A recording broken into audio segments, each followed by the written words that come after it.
Star Trek Into Darkness is the second film in the rebooted series of Star Trek films. It follows the crew of the Enterprise searching for a terrorist named John Harrison.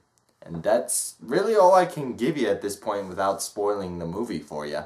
Though I know most of the cliches of the old Star Trek, I haven't actually watched any of it. So, going into the J.J. Abrams films, I go in with a pretty fresh perspective on Star Trek. As a reboot, I think they did a good job. Whether or not it's faithful to the values of the original Star Trek, it's an entertaining science fiction movie.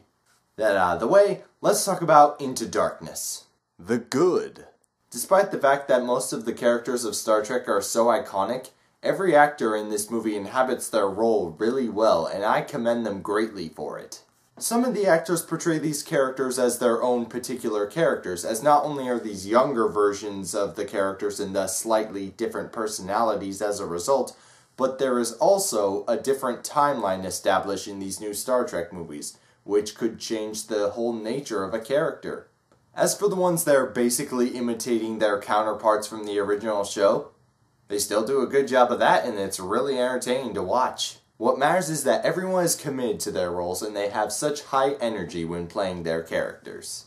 Character development is debatable, but there definitely are good character moments in this movie that make everybody in the cast shine. The humor in this movie is absolutely wonderful. The banter between these characters never gets old for me.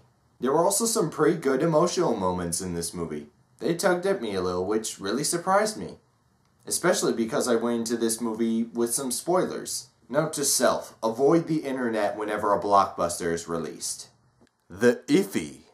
The villain of this movie is okay. When I learned Benedict Cumberbatch was going to be playing him, I was kind of excited. I'm like, hey, this guy's a really witty, really clever actor. He should be able to do some pretty cool things in this movie. The film did what they wanted to do with him, and I thought they did it well enough. It just didn't leave that much of an impact on me as a whole. There's also something of a sub-villain that serves a greater purpose and explains a little bit more about the purpose of the main villain. This guy wasn't bad either. I do wish that instead of this guy they had been able to give more focus to the main villain, so as to create a greater rivalry between the heroes and the villain of the movie. A couple of homages to old Star Trek are in this movie, and I have to say I had mixed feelings about that. They kind of teeter between two things on a scale for me. Between kinda cool and kinda shoehorned in. Like in the last film, Leonard Nimoy has a cameo as the original Spock. However, unlike having a necessary role to the story like in the last movie, he just appears and does this. Hello, old Spock, this is new Spock. I need you to tell me some information about something. I promised myself I wouldn't interfere with your destiny. But I'm just gonna go ahead and do it anyway. Much appreciated. And that was it. The bad. A couple of Deus Ex Machinas were pulled at the end of the film, and I gotta say, these were kinda cheap. They laid a pretty decent weight on the audience, and then with these Deus Ex Machinas, they just pulled it right off again. The ultimate fate of the villain in this movie is a bit weak. And lastly, though not as big a deal as the other stuff I mentioned, why is this film called Star Trek Into Darkness? There is nothing in the movie that lends itself to the title Into Darkness. Is space dark and they're going with that?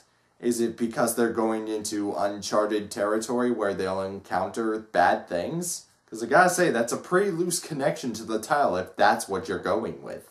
I had high hopes for this movie, most of them which were met, just not on as high a level as I was hoping for. I still liked it and I don't regret seeing it. However, I did prefer the first film in this franchise, and I hope they do better with the third one.